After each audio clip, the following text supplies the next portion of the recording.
Hello, welcome back to Dongel Bon. Na, tu ni lai mun hen thanok ta na. Hedong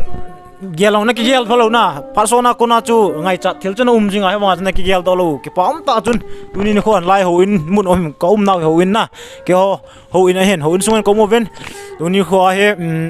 thil unboxing bon na le. Na, unboxing bon na le ki pa thu phun ne ong chu. Kai nei nom min Dongel Bon team in. Na. Nha boxing ka ball du chi la che hen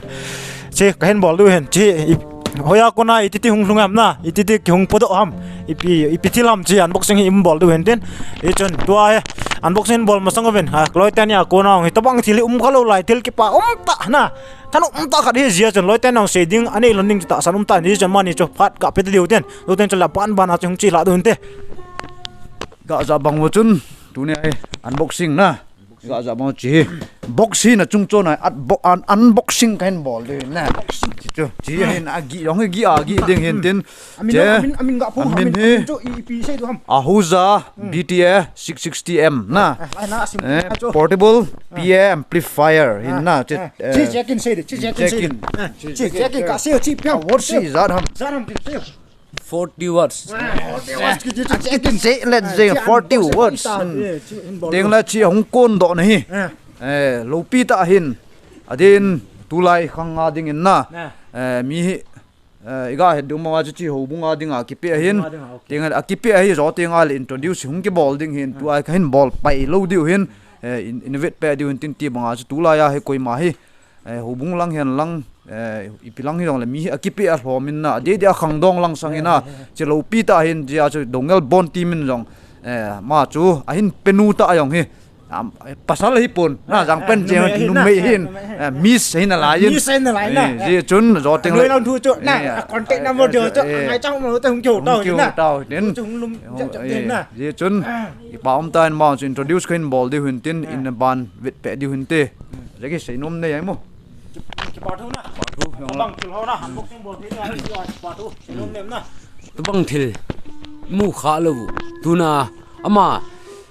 nunga khanin tu bang ei ga piu hui ho bung ngai lu na le khusung ngai lu na za la ei ga piu ka kipa ati avela ke manung ka ga phone kin he ti bang wa chu zo teng le number rong kila thei thin ga kila deu hin te pathen thua iga amu bangwa chu luksut bungup langa hu avelen pin pian ding hi ti thu khu imu di hun tin na ji a chu zoga ti banga chu tula hi adia khangdong te lang sang he koi mai pathen thua ai ka ser kisalel hi mi om ta pun ye chun tabanga mi akip pe na lai jong hi pathen wangbo le pathen phat the na hi jein ahung ki penu ta ayong pathenin malsom pentin mang makai pein te ti chu kyo Dongel Bona kona ka wishes hin tun ka ti banga chun ma introduce kain ball di hin tin ban chu ga ve zom pe uite Tu hen thu si tam loven tu ga chi zong mo tin to he ama nu me na miss chu ga ko ve na miss chu tun ga ko ve tin ama ma chu lim na che bai khan khan bo dun te yat bang ven to he ama he tu hen miss cho hong men ama he do ten la ko guitarist pu ama he na hoi ten hin setan tin na tu hen ama channel a dinga na ma sapen ma kila na ma sapen hi to na tin le ke ho tu ni kho ki pa thu ka phun naw na tin le thil pi hin bol na ki pa thu Dongel Bon team in ka bol na wa ke ho channel ang ma hung lut ma sapen hi jin channel a lim chu ga ne hu te che be ga bol te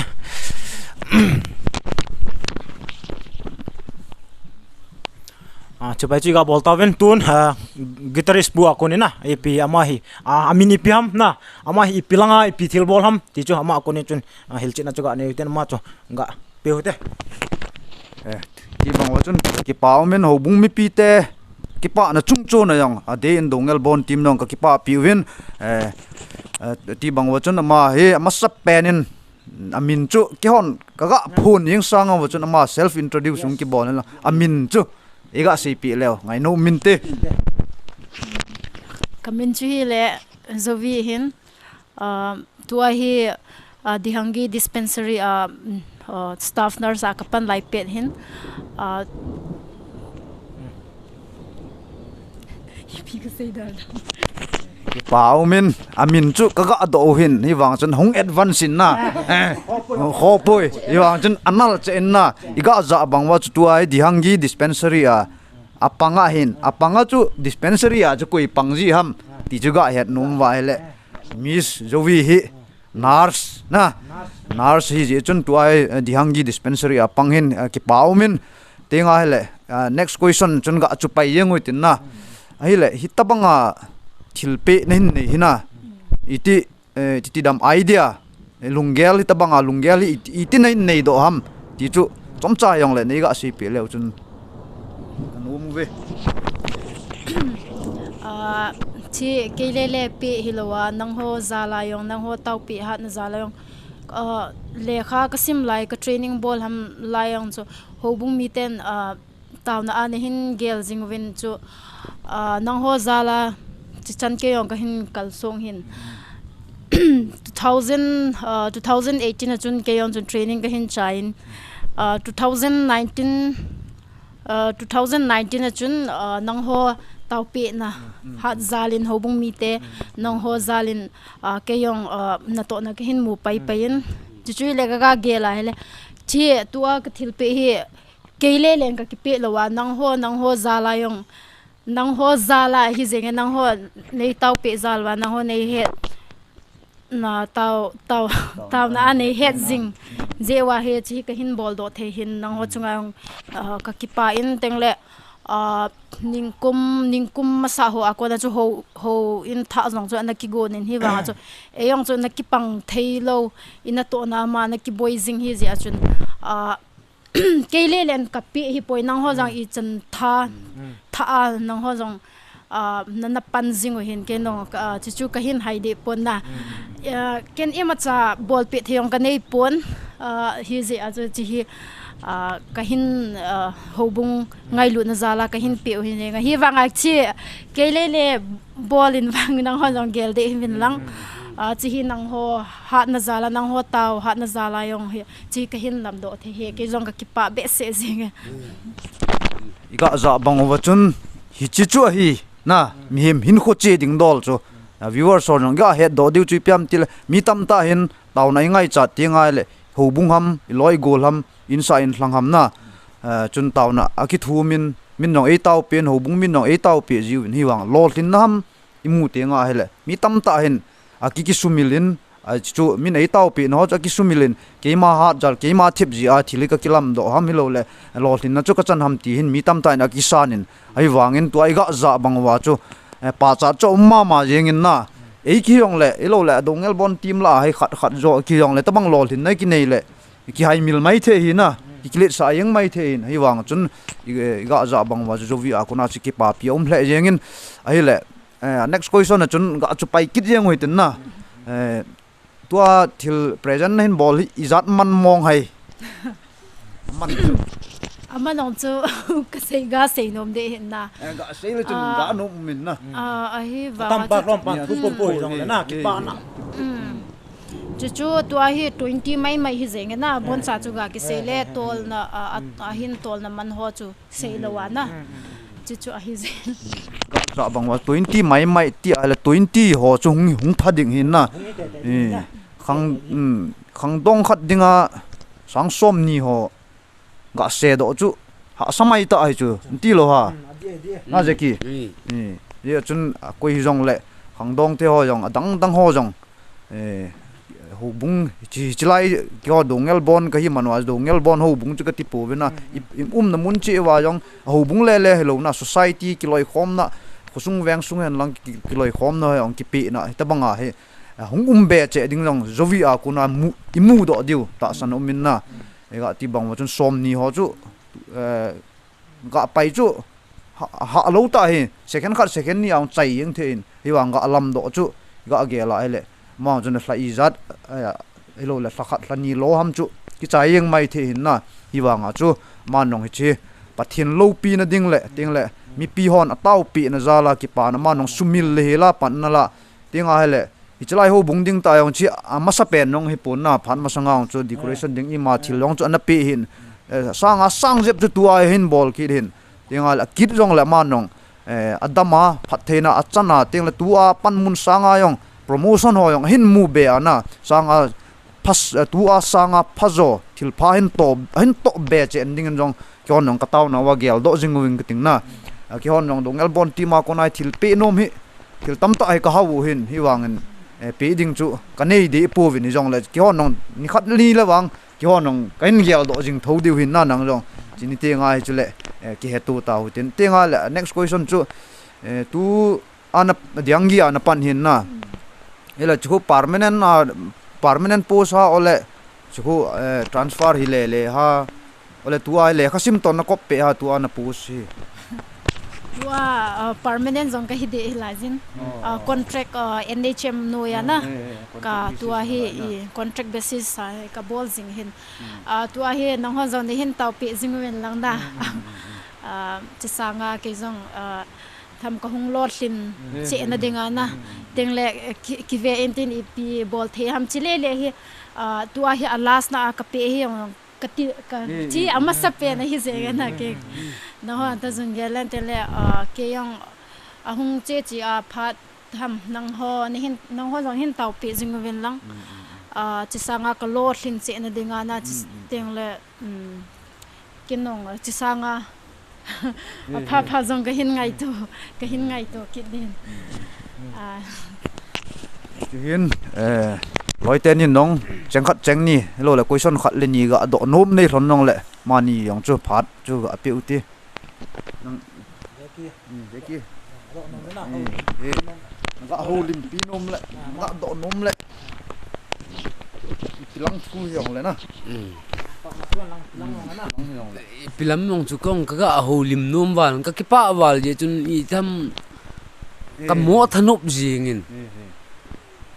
ji chu to banga man cha di khusunga ki ngai chaten tun ring a hi je hin man ji hin pi hin ki pa wal je hin I ma cham ka sei thei pun hi jong le sei thong ba ti yeng tin ma min hi tua hin pi pa hi sei thong ba hi yeng tin ho li ho pa wa sei ki thong hi yeng I ho pa wa chuna ama hin ga sei yong chu ke hewal de hin jong le ka ki pa na hi a sei jim thailo kane hin ama yong hi dam shot hen lang hing shot hen lang pathin phat thei bu nei hung chung chang hen chunga ka ti hi min zeki ong cha ki pa be se ji chun express na ding na phun do ding dan chu thei lo hin koi jo si ong cha ki pa in ti bangwa chu again thei hi na chung chang a hin ka ki pat na langa ga ti ba chun khang dong te ade dia tu lai ga aman cha ding hi aman cha ti ta alwa yong hi ta ga ki peding hi mi hi lo je hin hoi lai kho yong le ki vai pu na ha sabe se yeng jin je chun zovia ko na yong hi viewers so dia khang dong hon iga akivet do diu ma ko na example higa akivet do ba hon ichi pi diu ade umin to luluna ko na do nom khat cheng ni le ke bongen ko tua singer pu hen guitarist pu hen uten ni nong phai ten ni silantan amani silon chun chan chung ai jing ka ting ke on chu sei ding ti walon chu kane de pon hin la ka sei nom pi pian chi le tua ni vin jong man jong ipi na echi khusung mitam na hilo le mi che the na la chun cho he ima in min gel pon ta na la ke ho khusung in hlom cha khuniau cha dinga chi ke ho dinga he sim zo lo ke ba tu sei zo lo ti te na tabang he uma he tabang he phun zo lo po ke phung ke pa thu yong eti ding ham ki sei zo lo sim zo lo wa ke pa na ka nei yo hen chi chung chon hen eche ain penu ta zinga ko na ipi na khang tha ho si na khang tha ho ma ko na example ipi pe no mem in ko man na wa le khasim lang ideleven service na tham I hol vin imu te ngo wa le ni chi na tua nang pathina na ki ngai zala chu bung mi pi te na ngai lut zala thil hin lam do hen na e cho banga chu khang tha te yang tua nang in ipi til ko num na ka ni em na eta banga le khasim ho hin thil em na ipi pham doile tup ni ho yong hen success nin nei teng le hita he zam mangyang dham he lo le na tua khusung veng sunga ho bungai lut na zala na pan ila du dan ham na cho chu nyau cha example yong le na til ko na chapang ho na ani no mem na chu ka ga do no me sei je yong ka thiam hi in ke jong na tua jong he na ama sapen hi ke yong ti ho ta bang interview ho hi I ma chan jong ka na pang khapoi hi jong le ka hin til ho nom na chu na le khasim lai hen lang na ha sat ni jong le pathen na na ki ngai jing ding wa chu ka hin dei masat pen hin teng le ho bung jong he na su mil lo diu taw na ayong he nang hon ho bung mi te ko ma he taw na jong he na hin na I khat chi diu hin na thum jing ngai hin teng le nang ho tua nang tiga tidam nang ho jong ipidinga service ka nei lo ham ipidinga chi chan lekha ka sima chu ka bol poi chu ka fe ka I khat poi ka mu poi ti ho cha atam ji na hi wanga jowa hi thase na nei lo de hin na ke yong to hi contract ka jing wanga hi ke yong ape the ya ka na pe jing hin na ke yong he wanga cho hi na ho yong thase na nei lo dio pathen to ki thogo ma na pathen het zingan nang le e ma dinga hi pathen ko ma jong hi thum jing ding hen teng le na ngai lut na ho bung mi te jong na su mi lo zen diu na I khat na lo thin jong le na su mi lo diu aje chu tiga tidam ka hung se jong le ho bung mi te hin pa ma ho ham cheng ham na taw na azong na ho na gel do na taw pe jing he ke yong ka hung se na chi hi ka ha za penin na he zia he na ho jong lung se te na na chi wa pa ma ho zo se yong na ho yong ho bung mi te na hin gel do jing wa taw na chi chu ka hin til ho no ma hin se je yong ka thiam pon na o che chu jengin ni dang ham ding le phade chan bol kit naw te chen lang tua amang nge hin seitan echi khosung hi chlai tum janga dile le ase hi pon echi vivar so hin na ngamsung namsunga school chapang ho hin na simlai chapang ho mi dang ho to mun ni hon jong I ho bumi pin e ngai lut zala taw na e gel do zala ke hi lo thinga ka hi ke bol thei wang hai poi ti gel do ke devinong na iga ga dei om kenen zia chon oi lai khulen hen lang khoniao jong le lor le nei teng la masa pena pathin henga ki pa thu ding igel teng ho bumi pi cha masa pen hin na ho bumi pi to pathin tu pathina koma ki pa thu ki khom hen ye chon khosung veng sunga hi han lang ho bunga yong ipi phachom ding ham ko loi gol pathin thua thacha hilo le pathin thua kimang cha ho na pathina kimang cho ipiding nga hla sam na ken ko holding ham ken ka thei to ma pan kala ko ho bung na tong khomo cha ki thu pi nga ti chuna iga he divinong school chapang ho lang million hen lang na bon cha wa dingin jong example chu iga heaven izui che diu iche pi che divinong tim le nge chu hi na chana chu hen lang thu jong chu do tam chong chu do ding tam pi na na yong chu hen lang tua he ki hon na azona dinga he na azona dinga hen ki hon ka ki pa ve dongel bon timing ka ki pa ve ti lo se ding om pon ni je chon he chin ya sa na lorten na pakaya ko na hi ti la chu ki hon ka hen dei lan no ven chi ka hen sa pi do ven te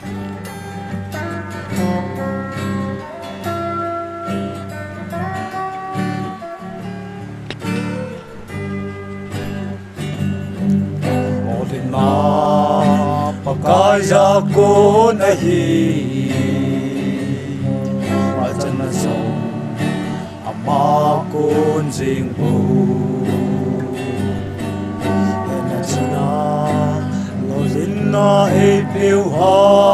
chung lu Jehovah Zai re lo pina chang he in sung mi te na lolin na ke ki pa pi ve ho sung mi te le na go le na pai cheng on song tu ne chi ki pa ni khwa i mui ko mu hi apat na zo i hen in sung ma ding apat na zo hi hen ko sunga dingi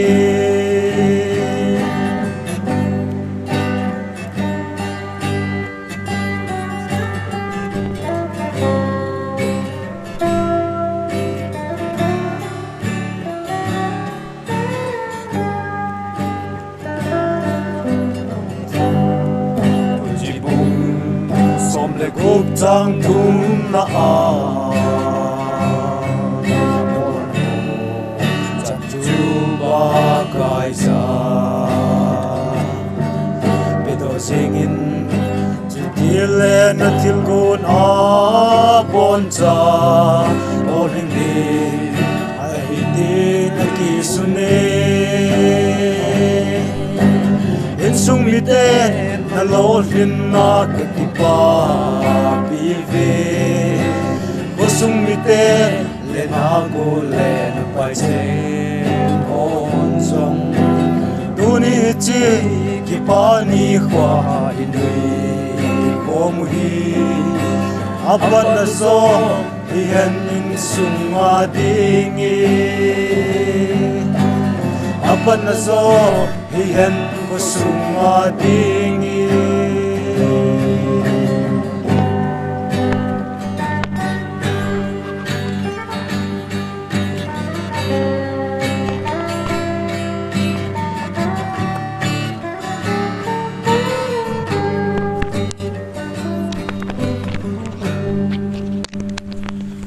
kipamin tunia dinga hechi na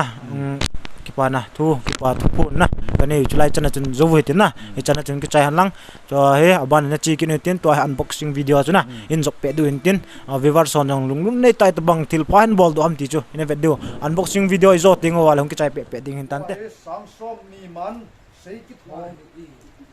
thong chu su ro diu dai to he ipp mam na piu mam ipp ban lo ro lo tong chi piam chỉ là xin nó lại nó sẽ na chi piam cho xin kiểu hiên à chi cái remote control remote nó xong là đâu chun xuống mà chi remote nha remote control na chi charger na charger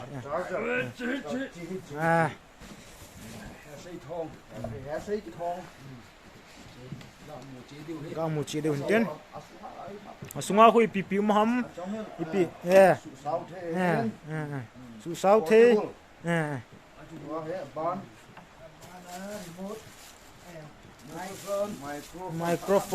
microphone chi jam ma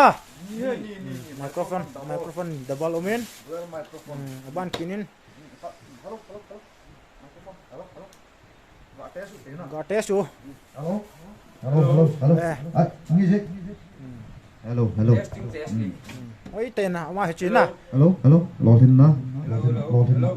hoi ma jing na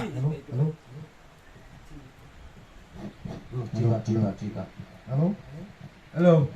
lo tin na pakai ya ko ne hi chu mu do thin bao me chu bao me na chi gi yong gi he yeng zegin lung hai nam ga vet so thiếu cái xem đàn tự động thay này một tao lúc thấy xe này mang thanu mong tua la sa han bo ke teng la tho check ang he na an zui zap di tan ten chu chen lang chi ga vet sang ka ting thil ho chu hoi tan chi ga ve ten che dam ki yong ni nei hen na ni ta bang ham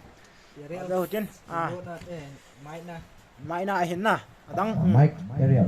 sau ta na khalang sang pe dok kino hai ta hiền béo tiên ahuza kisunin cho kang zong na lại he chan chen lang na unboxing video bol chuna ga mu the ding okay he na pa en tun ka ki pa veti ve sana na vel na chubai ga bol kin tin na dongal bon team ko ni na dongal bon team gam so hen